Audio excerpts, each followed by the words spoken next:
Bonjour à tout le monde, j'espère que chacun se porte bien. Euh, Aujourd'hui, nous allons faire une formation rapide sur comment est-ce qu'on crée un compte OpenStreetMap et comment est-ce qu'on télécharge le GeoSM. Cette petite formation est un prélude à la formation sur les bâtiments que la communauté OSM et NSTP organisera ce mercredi 12h30 du côté de l'école des travaux. Alors, il est important pour qu'on essaye de faire le maximum ce jour, que chacun essaye de créer son compte à l'avance et qu'il télécharge le site. Et puis le jour J, il sera question de faire la prise en main du logiciel, les plugins fondamentaux qu'il faut installer.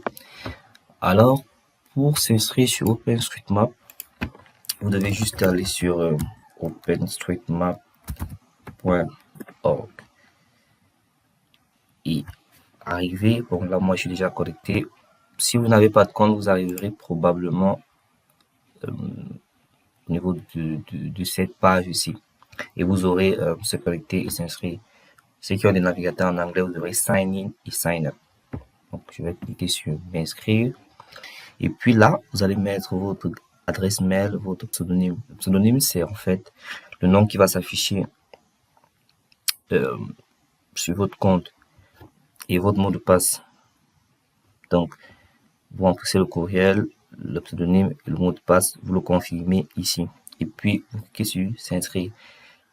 OpenStreetMap vous enverra un mail que vous devriez confirmer. Bon, moi, je suis déjà inscrit, donc ce serait pas très intéressant de m'inscrire à nouveau. Donc, vous remplissez juste votre mail, votre pseudo, votre mot de passe, vous le confirmez et vous appuyez sur s'inscrire et vous recevrez un mail de confirmation. Vous devez cliquer sur le lien que vous recevrez dans votre inbox et ça vous redirigera vers votre page OpenStreetMap avec votre pseudo. Bon, il arrive parfois qu'il y a des erreurs, peut-être sur le pseudonyme.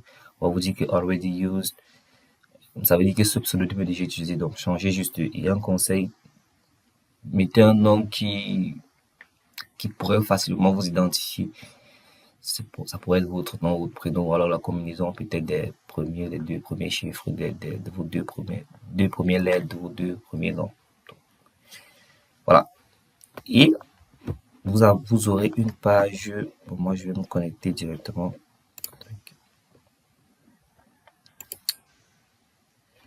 Et vous arriverez à une page comme ceci. Et là, vous pourrez parcourir un peu votre profil. Bon, là, vous n'aurez pas ça. Vous pourrez entrer dans votre compte, voir votre email. Voilà. Donc, globalement, c'est ça. Pour créer un compte, je mettrai le lien dans la description. Ensuite, il vous faudra télécharger GeoSM. Alors, GeoSM, c'est un éditeur de données sur OpenStreetMap. Il y en a deux principalement. Il y a ID Editor et GeoSM. Les deux différences fondamentales qu'il y a entre les deux, les voici. ID Editor est un éditeur de données OpenStreetMap en ligne, donc il ne nécessite pas une installation. Donc, vous avez juste à l'ouvrir directement lorsque vous travaillez. Généralement, c'est sur des tâches avec le Tasking Manager ou peut-être Mapbolet ou d'autres façons ou alors d'autres process, on va dire comme ça, de cartographie organisée sur OpenStreetMap. Donc, vous n'avez pas besoin de l'installer sur votre machine, contrairement à GeoSM qui nécessite une installation sur votre computer. Donc, lui, il est en local et vous travaillez en local. ID, vous devez avoir la connexion GeoSM quand vous travaillez, pas nécessairement, mais pour envoyer les données, vous devrez être connecté pour envoyer les données au niveau de la base de données OpenStreetMap. La deuxième différence est que ID, alors GeoSM est beaucoup plus utilisé aussi dans la validation des données parce qu'il a beaucoup de possibilités en termes d'extension. Et c'est généralement le meilleur outil en termes de validation. Donc, il est plus complet. Il a plus de possibilités de fonctionnalités. Contrairement à ID Editor qui est un peu limité. Mais quoi qu'il en soit, côté cartographie, les deux marchent Et c'est vrai qu'ils ont des façons différentes de cartographier, mais les deux marchent. Je pense qu'il y a des tutoriels qui sont disponibles dessus. Nous, à OpenStreetMap ENSTP, cette année, nous allons beaucoup nous accentuer sur JOSM. Mais si vous sentez que vous avez besoin peut-être d'un tutoriel sur Editor, vraiment, n'hésitez pas à nous le faire savoir. Et nous nous ferons un plaisir de vous faire cette vidéo. Ok, donc, pour télécharger JOSM, pour Java OpenStreetMap, vous allez sur Java OpenStreetMap. Et vous aurez cette page qui va s'afficher. Et je suis le premier. Le premier lien. On va avoir beaucoup de vidéos qui présentent Java. Je pense aussi sur notre channel s'il y a une vidéo assez intéressante de, je crois, peut-être 50 minutes qui présente vraiment la prise en main de Java OpenStreetMap. Donc, ici, vous aurez plusieurs informations. Alors, le launch JSM.jnlp, c'est généralement lorsque vous voulez faire la mise à jour, mais sans télécharger à nouveau le fichier exécutable de Java OpenStreetMap. Donc, lorsque vous l'avez installé et que vous voulez faire la mise à jour, bon, d'aucuns préfèrent souvent utiliser JSM JNPL pour faire la mise à jour directement. Si vous avez Windows, vous aurez là l'exécutable du Windows. Si vous avez un Mac, vous aurez là l'exécutable du Mac. Si vous avez Ubuntu ou alors des solutions Linux, vous aurez là ici. Donc, OSM est disponible vraiment pour tous ces systèmes-là. Et vous aurez quelques informations sur comment commencer à cartographier. Donc, dans Getting Started, pour avoir une introduction, une page d'introduction qui vous guide dans vos premières éditions. Et alors là, c'est vraiment très important de pouvoir aussi parcourir cela parce que OpenStreetMap, après, ce sont des formations qui sont proposées, mais c'est de l'auto-formation aussi après pour améliorer votre cartographie, votre façon de cartographier pour qu'elle soit de plus en plus de qualité parce que dans le domaine du SIG, s'il y a un point sur lequel tout le monde est d'accord, c'est au niveau de la qualité, de la fiabilité des données. Donc, si vous voulez faire des analyses, il faudrait que les données que vous produisez soient de bonne qualité. Et donc, améliorer sa cartographie sur OpenStreetMap, c'est de l'apprentissage, vraiment. C'est de l'apprentissage tous les jours, de la lecture. Et voilà. Vous aurez également des informations sur les extensions possibles.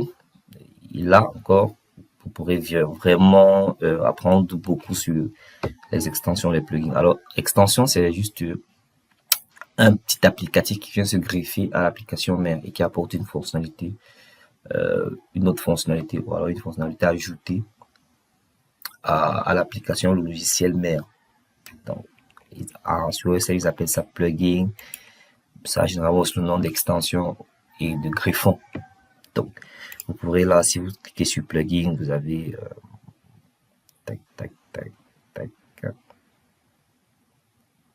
Vous avez là le nom du plugin, les auteurs, la description, donc ce qui fait le plugin et la version actuelle. Et est-ce qu'il nécessite, lorsque je l'ai installé, de redémarrer JOSM ou non.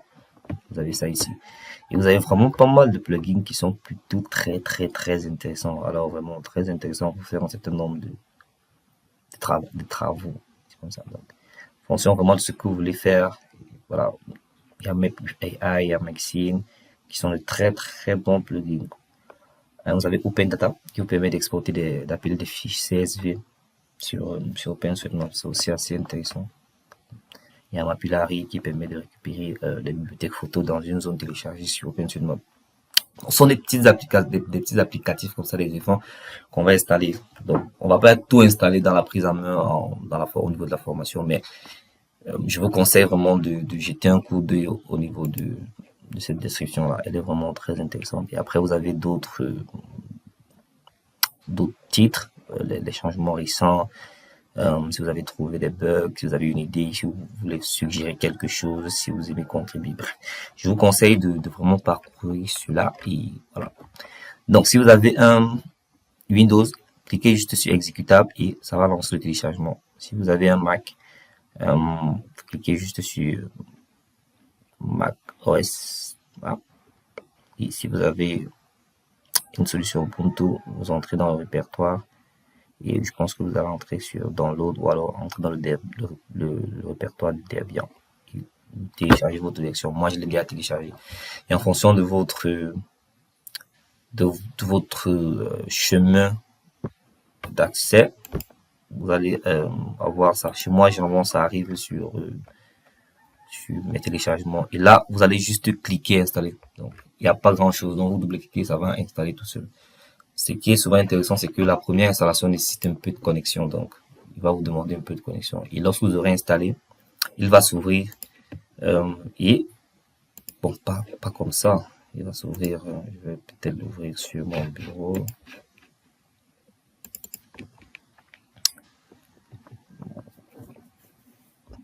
Donc, je vais l'ouvrir sur mon bureau.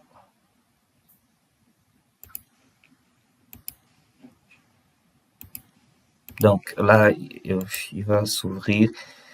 Il prend généralement un peu plus de temps au début.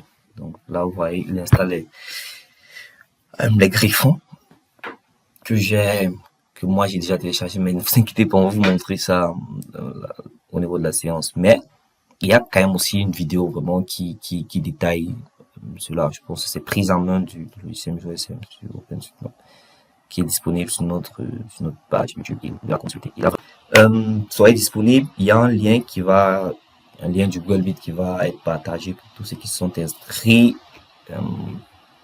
pour la formation, et vous aurez l'opportunité de participer en ligne. Et donc, voilà, la formation se passera en français beaucoup plus, mais s'il y a des personnes qui parlent anglais, nous essayerons de vous aider et de réagir à vos questions en anglais. Donc, merci de nous soutenir et en fonction de là où vous trouvez, bon début de journée à tous. Merci.